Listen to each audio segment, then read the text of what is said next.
Dear student, I am Dr. Ashwin, Assistant Professor in Zoology, and in today's lecture we are going to study the histological structure of testis and ovary. See, testis and ovary, these are the important parts of reproductive system. So, all of you know what is reproduction. Reproduction is a physiological process in which one organism produces another new organism which is similar to themselves, and that process is known as reproduction.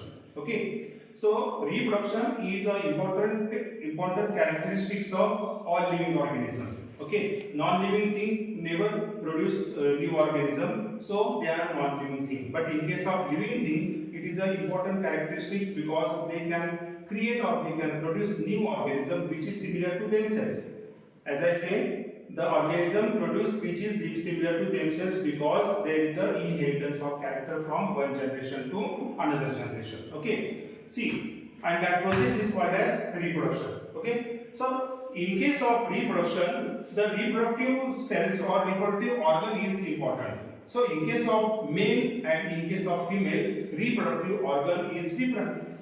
In case of male, testis is an important sex organ which can produce sex cell or male gamete, and in case of female there is a ovary, and ovary is considered as female reproductive organ, and in ovary there is a production of egg. Okay, so ovary and testis both are important reproductive organ. Male, there is the presence of testis, and in case of female there is a presence of ovary. Okay, so in this lecture we are going to study histological structure of testis and ovary. Okay, so before study the histological structure, we must know what is the location of testis and ovary. See, as I say, testis present only in male organism, and in case of female there is a presence of ovary. Okay, so in testis there is a production of sperm, and that process is known as spermatogenesis. Okay, while in ovary there is a production of egg, or we can say ovum, and that process is called as oogenesis. So spermatogenesis and oogenesis is a continuous process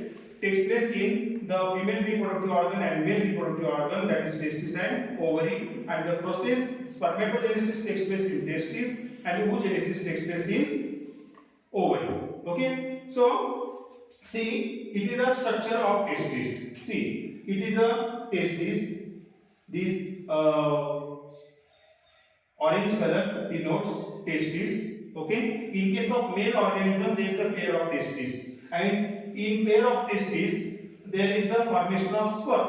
Okay, and these sperm are the male reproductive cell having single nucleus. Okay, as I said, sperm having tail, middle piece and tail. Okay, so it is a testis, and testis is well protected in scrotal region of male organism. Okay, these testis having a special type of organ, and that is called as epididymis, and this epididymis is connected with the urethra. Means whenever the ejaculation takes place or whenever the reproduction takes place, at that time the sperm ejaculate or eliminate from the testis and discharge through urethra, and urethra through penis. Okay, so it is a morphological structure of testis. It is well protected in scrotal region, only in male region. Vice versa, in case of female there is a ovary, and this ovary is present in abdominal region of female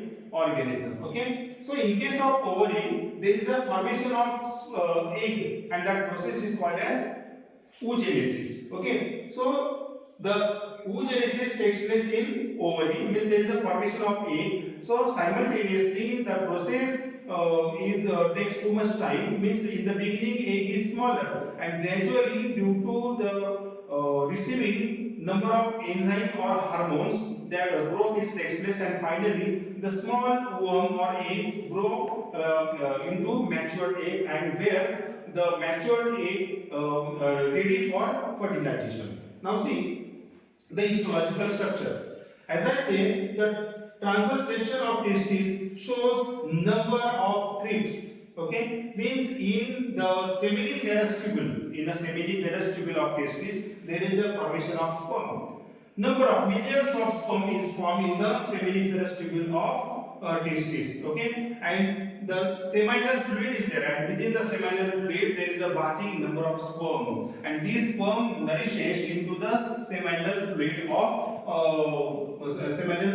testis, where actually millions of the sperm forms simultaneously by the process of spermatogenesis. Okay, see, in case of spermatogenesis, whatever seminiferous tubules are there, and that seminiferous tubules forms the number of sperm, and these sperms are secreted or nourished through Sertoli cells. Sertoli cell. See, it is a histological structure of testis. Outer there is a germinal epithelial layer. It is well protected layer of testis. Second, there is a presence of these orange color cells, and that cells is known as Sertoli cells. And Sertoli cells help in the process of spermatogenesis. Then again, it is a connective tissue. This connective tissue help for the nourishment of the sperm into the testis. So the tail of sperm remains in the direction of Sertoli cells. So number of sperm are formed into the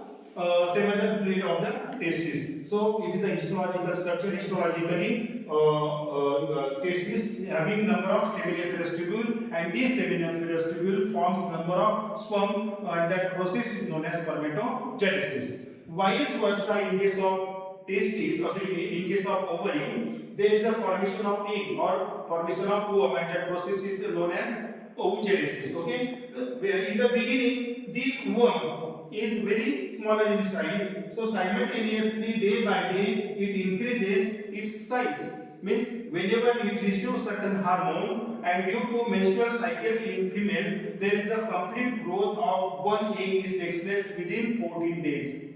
14 days. So after 14 days there is a complete maturation of single egg, and it is ready for fertilization. So these eggs form in the process by the process of oogenesis into the ovary. So whenever the matured egg or worm forms into the ovary, when afterwards there is a population takes place, and during the population male can discharge sperm into the urinogenital tract of female. So these sperm can travel by the way of urinogenital tract and reach to the egg. Okay, means through vagina they can reach to the fallopian tube, and through fallopian tube they can penetrate into the egg. So egg become fertile, and after maturation this egg become fertile. So there is a union of male and female gamete unite together to form a zygote, and further growth of new organism takes place. Means in the beginning of life of an organism there is a formation of zygote, and zygote is the first cell of an organism. So in this way these testes and ovary plays an important role in the process of reproduction. So these are the male and female reproductive organ. Okay,